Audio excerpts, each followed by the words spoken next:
বয়স হয়ে গেলে সারা শরীরে নার্ভের সমস্যা দেখা যায়। এই নার্ভের সমস্যা নিয়ে আজ আমরা এই ভিডিওতে কয়েকটি ব্যায়াম আমি আপনাদের করে দেখাবো।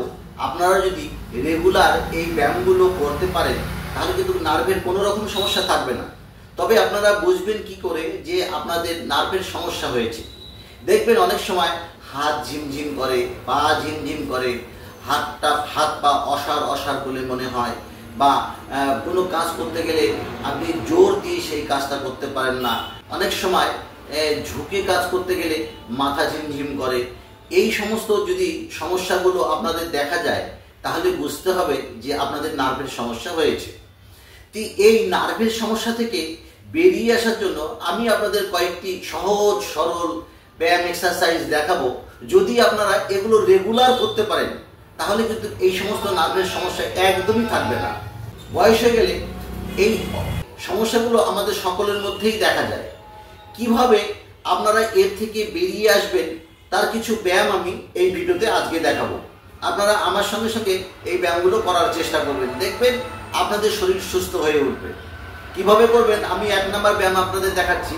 1 নম্বর ব্যায়াম, আপনাকে এইভাবে পদ্মাসনে বসে নিতে হবে। যদি আপনারা মনে করেন যে আপনাদের পদ্মাসন হয় না, হাঁটুতে ব্যথা লাগে, তাহলে আপনি সেক্ষেত্রে সিদ্ধাসন, মানে একটা পা উপর দিকে তুলে নিয়ে আর একটা পাকে এইভাবে রেখে দিয়ে হাত দুটোকে এইভাবে ইন্টারলক করে নেবেন, নিয়ে মাথার পিছন দিকে এইভাবে রেখে দিবেন, দিয়ে একবার ডানে টানবেন এরকমভাবে, আর একবার এইভাবে বামে টানবেন। এইভাবে আপনি উভয় দিকেই 5 বার করে 10 বার টেনে নেবেন। এই 1 নম্বর ব্যায়াম, এটা কিন্তু আপনি বিছানায়, সোফায়, সব জায়গায় বসে মেরুদণ্ড সোজা করে এই আসনটা করতে পারেন। এবার আমি আপনাদের 2 নম্বর ব্যায়ামটি দেখাবো। এই 2 নম্বর ব্যায়ামটি লম্বাভাবে পাটিকে রেখে দিবেন। এইভাবে লম্বাভাবে আপনাকে পাটিকে এইভাবে রেখে দিতে হবে, দিয়ে হাতটিকে ফ্রিলি পিছন দিকে এইভাবে রাখবেন। রেখে এবার দুটো পায়ে আঙ্গুলগুলোকে সামনের দিকে টেনে নিয়ে আসবেন, নিয়ে আবার পিছন দিকে এইভাবে ঠেলে দিবেন। এইভাবে আপনি 10 বার সামনের দিকে টেনে নিয়ে আসবেন, আবার 10 বার পিছন দিকে এইভাবে ঠেলে দিবেন। খুব ধীরে ধীরে করবেন, বেশি তাড়াতাড়ি করার দরকার নেই, কিন্তু কিছু সময় হোল্ড করে রাখবেন। যেমন এভাবে আমি হোল্ড করে রেখেছি, এভাবে হোল্ড করে রাখবেন, আবার টেনে নিয়ে আবার 5 থেকে 10 সেকেন্ড হোল্ড করে রাখবেন। এভাবে হোল্ড করে করে আপনি 10 বার নিচের দিকে রাখবেন, আবার 10 বার আপনাকে উপর দিকে এইভাবে রাখবেন। এটা হয়ে গেলে এবার আপনাকে যেটা করতে হচ্ছে সেটা এই পাটাকে ভাঁজ করে নিয়ে এইভাবে পায়ের উরুর উপর তুলে দিবেন, দিয়ে এই আঙ্গুলগুলো দিয়ে এইভাবে ধরবেন, ধরে নিয়ে এই হাতটিকে এখানে দিবেন, দিয়ে এই আঙ্গুলগুলোকে একটু ঘুরিয়ে নেবেন।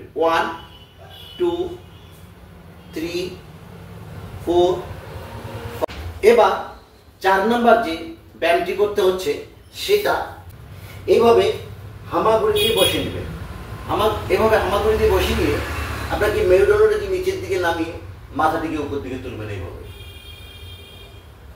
একই রকম ভাবে মাথাটিকে নিচের দিকে নামিয়ে এবার মেরুদণ্ডটাকে উপর দিকে তুলে দেবেন। এভাবে আপনাকে 10 বার নিচে, 10 বার উপরে, খুব ধীরে ধীরে করতে হবে, একটু সময় নিয়ে করবেন, ধীরে ধীরে করবেন। 10 বার উপর দিকে মাথা তুলে নিয়ে মেরুদণ্ডটাকে নিচের দিকে নামিয়ে দিবেন, আবার মাথাটিকে নিচের দিকে নামিয়ে মেরুদণ্ডটাকে উপর দিকে তুলে দেবেন। এভাবে আপনি ধীরে ধীরে 10 বার করে করুন। এবার 5 নম্বর এক্সারসাইজটি হচ্ছে, আপনাকে পা দুটোকে সামনের দিকে এইভাবে নিয়ে ভাঁজ করে এইভাবে নিয়ে রাখবেন, নিয়ে হাত দুটো দিয়ে এইভাবে পায়ের আঙ্গুলগুলোকে এইভাবে ধরে নেবেন, ধরে নিয়ে উপর নিচে এইভাবে আপ ডাউন করাবেন, মানে ওঠানামা করাবেন। এভাবে আপনি মেরুদণ্ড সোজা করে 10 থেকে 15 বার ওঠানামা করাবেন। এইভাবে যদি আপনারা রেগুলার এই কয়টি ব্যায়াম করতে পারেন তাহলে কিন্তু আপনি নার্ভের কোনো রকম সমস্যা থাকবে না। আমি আরও একটি ব্যায়াম আপনাদের দেখাচ্ছি, সেই ব্যায়ামগুলো যদি আপনি এর সঙ্গে সঙ্গে করতে পারেন তাহলে সারা শরীরে কোনো রকম নার্ভের সমস্যা থাকবে না। কীভাবে করবেন আমি দেখাচ্ছি। এবার এইভাবে বসে নিলেন, বসে নিয়ে এই হাত দুটোকে এইভাবে লম্বা করে 1 2 3 4 5 6 7 8 9 10 এভাবে আপনাকে 10 বার করতে হবে। একই রকমভাবে ঠিক সামন দিকে হাতটিকে সোজা করে নিয়ে 1 2 3 4 5 6 7 8 9 10। এবার উপর দিকে হাতটিকে নিয়ে 1 2 3 4 5 6 7 8 9 10। এইভাবে করা হয়ে গেলে হাতটিকে একটু উপরে নিচে করে নেবেন। আবার সামন দিকে হাতটিকে নিয়ে সামন পিছন করে নেবেন। এইভাবে আপনি সকাল সন্ধ্যা বিছানায় বসে হোক, সোফায় বসেই হোক, খালি পেটে করতে পারলে বেশি ভালো। তবে যদি আপনি সময় না পান তাহলে খাওয়া দাওয়ার অন্ততপক্ষে 2-3 ঘন্টা পর বিছানায় বা সোফায় বা মেঝেতে কোনো মাদুর পেতে এইভাবে যদি আপনারা রেগুলার করতে পারেন তাহলে কিন্তু আমি যে সমস্যাগুলো বললাম, যেমন হাত পা অসাড় লাগে, হাতে পায়ে জোর পাচ্ছেন না, হাত ঝিমঝিম করে, পা ঝিমঝিম করে, এই সমস্ত যদি প্রবলেমগুলো থাকে তাহলে কিন্তু আপনি এই এক্সারসাইজগুলো করবেন। সকাল বিকাল 2 টাইম করুন না, দেখবেন ঠিক 15 থেকে 20 দিনের মধ্যে আপনি রেজাল্ট পাবেন। রেগুলার করুন। ভিডিওটি যদি ভালো লাগে অবশ্যই লাইক দিয়ে বন্ধুদের শেয়ার করে দেবেন। আর আপনারা যদি আমার চ্যানেলে নতুন এসে থাকেন তাহলে অবশ্যই চ্যানেলটিকে সাবস্ক্রাইব করে রাখবেন।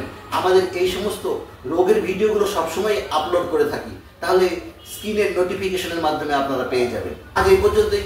পরবর্তী অন্য একটি ভিডিওতে আপনাদের সঙ্গে আমার দেখা হবে। ততক্ষণ ভালো থাকবেন, সুস্থ থাকবেন।